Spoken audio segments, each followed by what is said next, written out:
Community-driven business, and what does it mean for the future? Today on Culture Builder Live.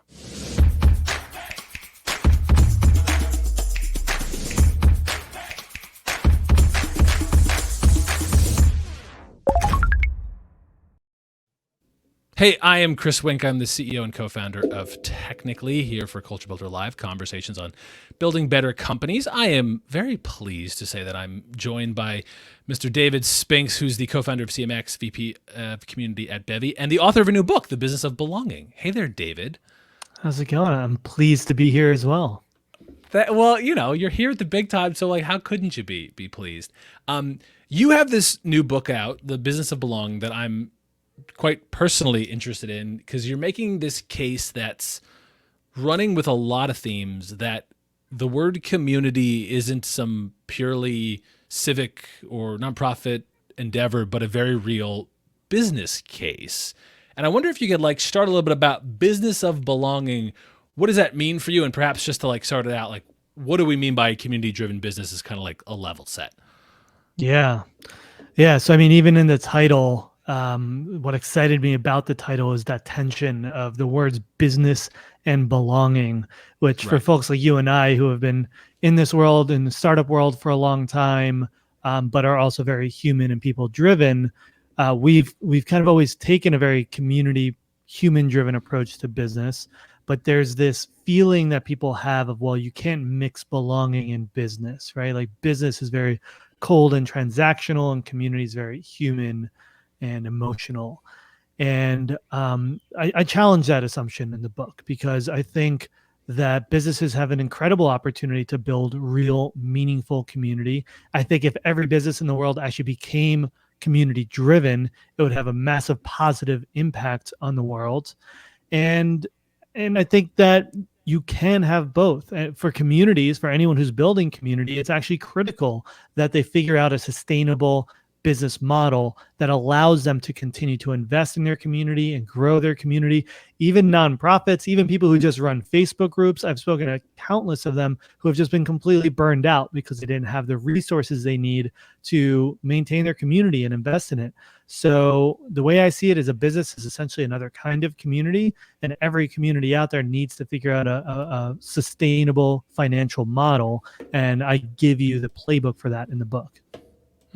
I love that. So let's push you though a bit. I have to feel like this is one of these areas that someone might say either, what are you talking about? This has always existed. Any bar, restaurant, or perhaps every client forward company has always had a community around its services. So I think some portion of the criticism might be like, this dude is not saying anything new. Mm-hmm. Or folks might push you aside and say, this is a complete waste of resources that's being done by highly profitable companies that can put those resources to it, but there's no real end in sight of success. What's your feeling on why this is both new and important, as opposed to not new and unimportant? Well, I'd say thank you for those criticisms, some people. And it's a great call. This is the classic skill of journalists is some people, not me. Is exactly. Never. We don't have any feelings. We just absorb the feelings of the future. That's of the past or the others. Yeah. So what you're getting at with the small business cafe kind of thing, it's a great point. Small businesses have been building community for a very long time. And you can make the argument that a lot of businesses have been building community in terms of just creating connection with their customers or trying to build a relationship. That is generally still a traditional form of business, where you're saying, we are creating a product, you are consuming the product, and we're going to build a strong relationship between us and you, the consumer, but it's one to many as a relationship. And it's a cultural value. It's saying, we want you to feel connected to us. We want you to feel valued. Now, a community-driven business takes it from just a cultural value into a practical operation. And it's going from, we as a business is just going to, we're going to create the product, we're going to create the marketing, we're going to create the experience, and you're going to consume it, into we as a business are going to create a platform, a space, a program where now people can create value for each other. A very simple way of understanding it is a difference between building an audience and building a community. To build an audience, what do? You create content, you entertain, you create value. And if you create that value, people follow you and you build up an audience. To build a community, you help people help each other. You create this interconnected network. And so that's great, right? That's the high level theory. But then there's a second question of like, well, that sounds nice, but aren't there more important things, more valuable things that businesses should be investing in? Well, I share a lot of examples in the book of companies that by taking a community driven approach, they're actually reaching unprecedented scale that traditional businesses have never been able to accomplish. For example, Duolingo is one of my favorite examples. So Duolingo is a language learning app. You could go on and learn English, Spanish, French, just tons of different languages. They have over 100 different courses now.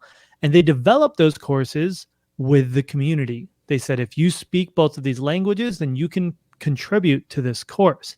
And that's how they were able to scale up to 100 courses really quickly. You compare it to a traditional business like Rosetta Stone, who only has 30 courses and has 3 times the amount of employees and has been around for, I think, 5 times longer than Duolingo, right? And now Duolingo is worth 2x what they're worth, at least based on their private valuation.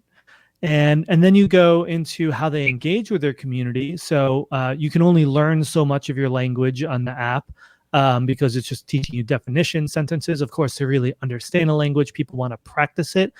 And so they started empowering their community members to self-organize events around the world where people could gather and practice their language.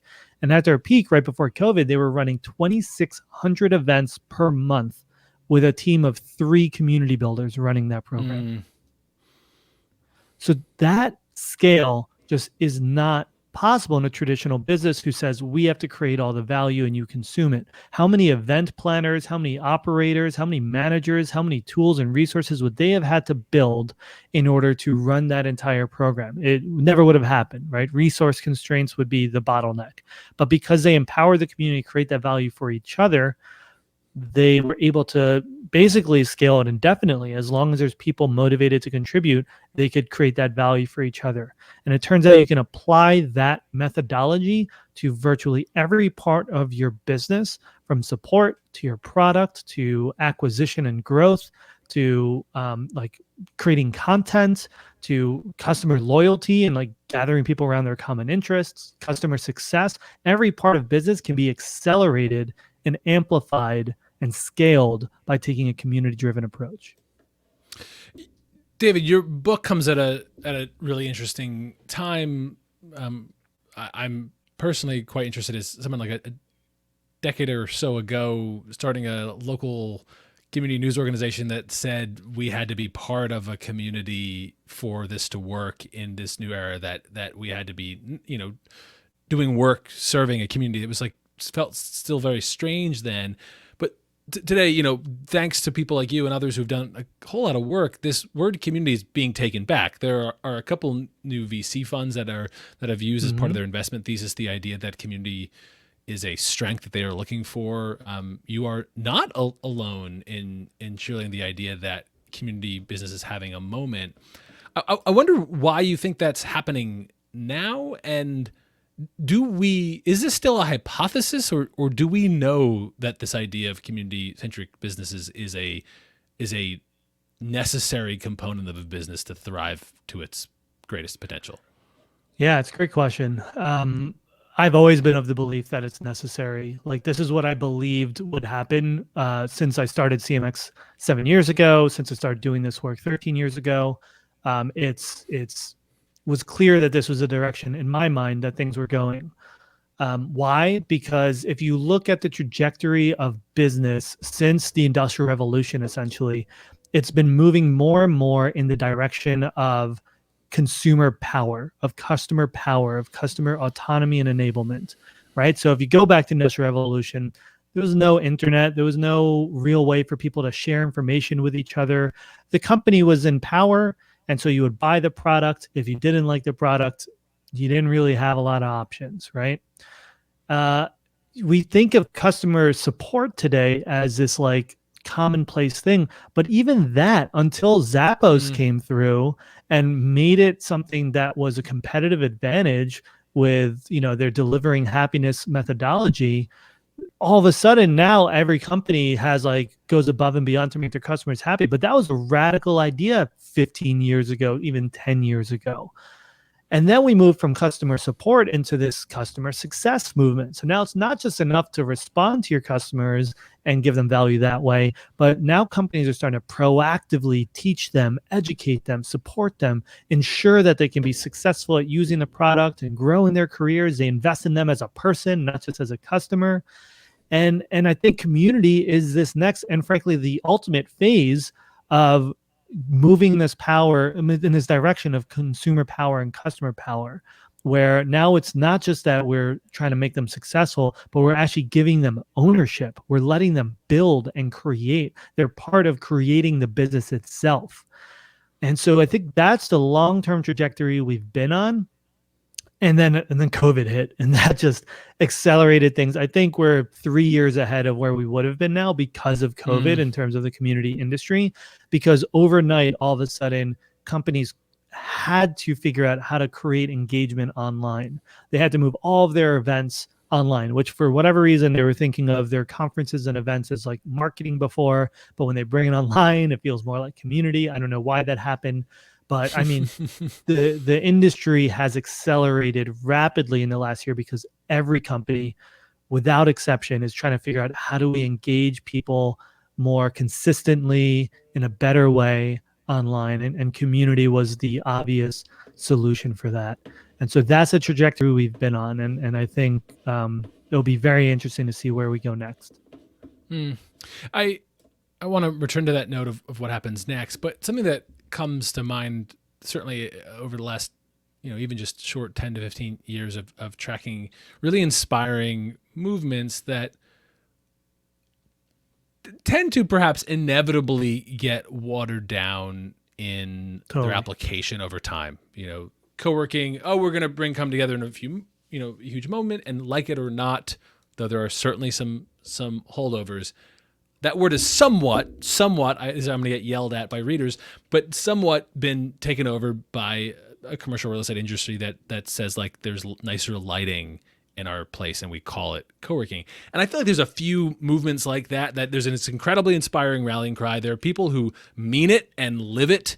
And then at some point, and I wonder if the community version of that, I feel like there are certainly like the community manager who's a $35,000 a year employee who just gets customer complaints, but it's now called, do you feel that tension yet? Is that something you're thinking about as a champion of this movement? How does this maintain more of its integrity? The idea of a community business, is that coming to mind yet? Yeah, I mean, that's been on my mind for my whole career. When we started CMX, it was exactly what you described was the standard in the industry. Is a company would hire a junior level community manager and hand them support, social media. Why don't you do the newsletter too while you're at it? Maybe you can also do internal community building, writing content, and just like everything that was human centric, let's throw it to this person who has very little experience actually managing any of these kinds of programs at scale. And then they're like, well, I guess community isn't driving a lot of value for our business.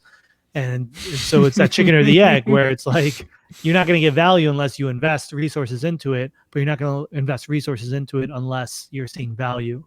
Now we're in this stage where everyone's investing resources into it.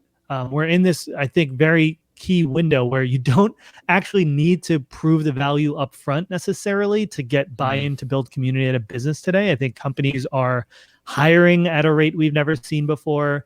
I think they're putting community professionals in much more senior level positions than we've ever seen before. We're seeing more VPs of community and even chief community officers.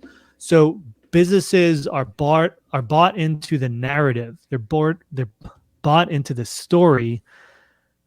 But that's why this is a really critical window. And this is why I think this book's actually coming out at the perfect time, because it can't remain just a cultural belief that community is important and so we're going to invest in it, or it will end up being a flash in the pan and not have the staying power that marketing and customer success and product and other departments in the business have. That's my belief, is like that is where it's going to go, but we need to get really good at articulating, measuring, communicating, reporting the value of community. We can't just say we built this great community with great engagement. Cool, job done. It has to be made clear how it's helping businesses achieve their core objectives and helping those businesses grow.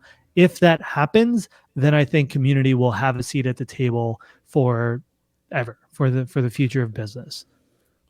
One clarifying point there before I kind of wrap us up. I'm really taken by the idea of how you make that case. I really like this connection that at some point marketing as a modern phenomenon didn't exist, didn't have that seat at the table, and then It over didn't. time, it was the case was made, and now it of course is recognized as that. Yeah, the CMO is only like the role of the CMO is only about 30 years old. Fascinating. Yeah, I hadn't even realized that level of recency. Do you have the early favorite metrics that you are finding most common, or are you like what's your go-to defense early on? I know it's somewhat early, but I'm wondering what you look to most often.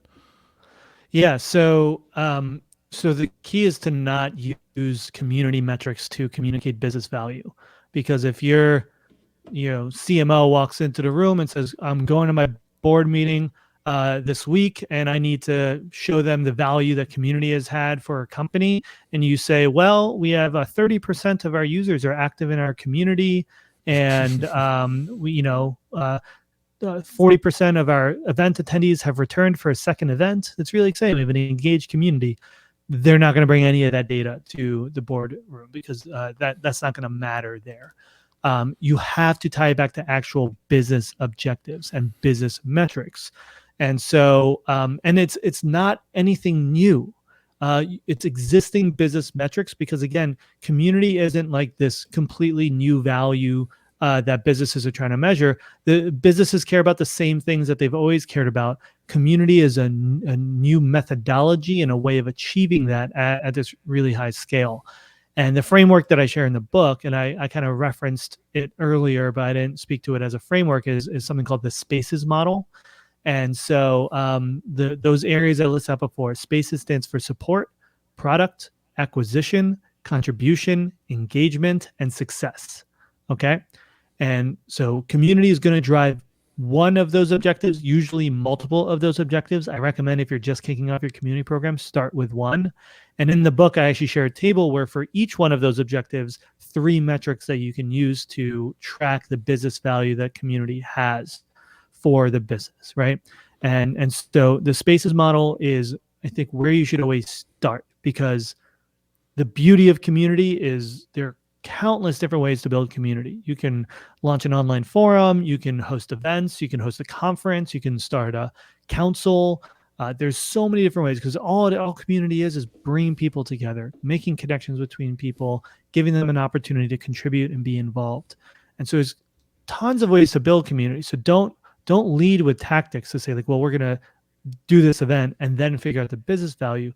Start with the business objective you're trying to achieve, and then you design the community programs in a way that will add up and be measurable back to that community, to that business outcome. Like that. So send us out, David, with the inevitable, like, where does this go next? If this is a seat at the table, if there is, the VP of community at more established organizations, what are you picturing? What's your best outcome of everyone getting the Business of Belonging book and immediately adapting to your worldview? Yeah, I mean, I think community becomes a staple in the business mix. I think we're going to see a lot more companies with chief community officers. I think that's going to be a really good signal of how the industry is maturing, is essentially having leadership at that highest level. Alexis Ohanian recently said he thinks in the next 5 years, over half of the publicly traded companies out there are going to have a chief community officer. And I agree with that prediction. I think it sounds unreal now, but you just see the kind of trajectory of how things are accelerating in the industry. And to your point, three VC funds exist today or I think 4 now, that exist specifically focused on community. Before this year, there were 0. There are more books coming out about this work. There, like I said, a lot. We have 3x the amount of jobs that we had just even last quarter on our job board right now. Every company's hiring for more and more senior level positions. So I think we are going to see legitimate chief community officers become pretty commonplace in the next 5 years. And then my really like more long-term, like big prediction is actually that like the fabric of business is going to be changing in the next 10 years. And it's going to start to look more community owned.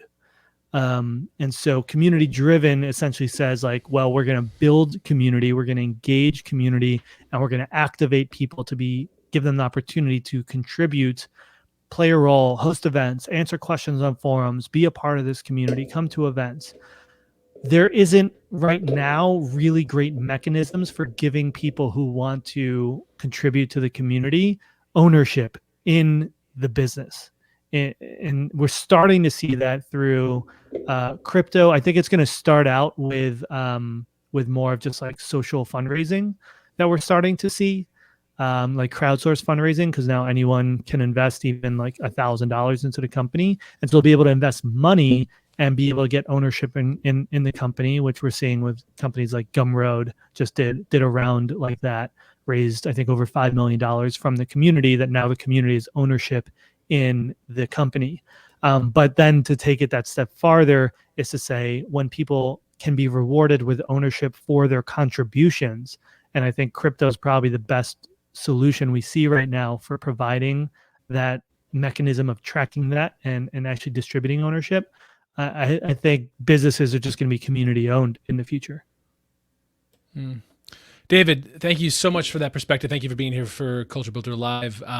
The Business of Belonging is out now. We'll make sure to have links below in the description and on the Technically Recap. David, thank you for being here. Really appreciate you having me.